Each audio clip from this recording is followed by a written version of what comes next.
આ મારશે પણ મારવા નહીં દે. અને તમે જ્ઞાની થઈ જાઓ, તમે સમજણા થઈ જાઓ, તમે હોશિયાર અને ચાલાક થઈ જાઓ કે તમને કોઈ છેતરી ના જાય. મેં ઘણું બધું શીખવાડ્યું, મેં ઘણું બધું બતાવ્યું કે સત્યના માર્ગે જજો, ખોટું બોલતા નહીં. તમે પવિત્ર હશો તો પરમાત્મા લેવા આવશે. નાની ઉંમર હોય કે મોટી ઉંમર હોય, નિર્દોષ છો તો પરમાત્મા આવશે, જરૂરથી લેવા આવશે.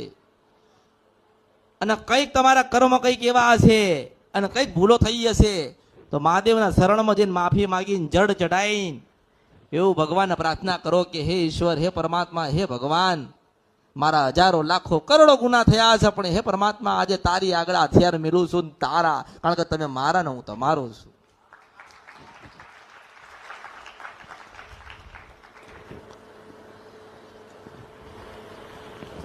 જેટલા તમારા ઘરની અંદર જે પૂર્વજ હોય, જે શિકોતર હોય, એનો એક સમય હોય, આજીવન માટે નથી. આ જાણો છો?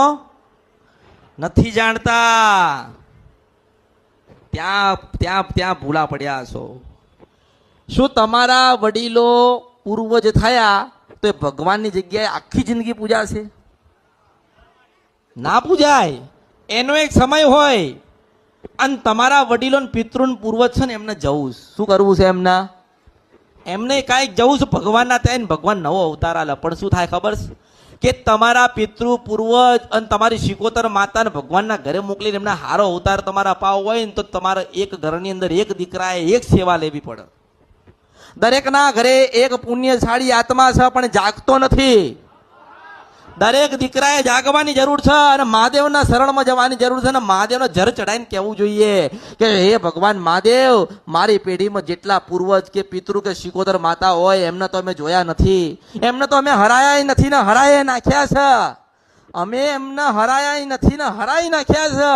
પણ હે પરમાત્મા, હે ભગવાન શિવ, મોક્ષનો દાતાર તો પરમાત્મા શિવ તું છે ને, તે તને જરા અડપડ કરીએ છીએ, તને રાજી કરીએ છીએ. આ 5 ફૂલ તને આલ્યા, આ તને તને તને જળ ચઢાયો. મારી પેઢી, મારા પરિવારમાં જેટલા પિતૃ પૂર્વજનો શિકોતર હોય ને એમના મોક્ષની પ્રાપ્તિ અપાવજે.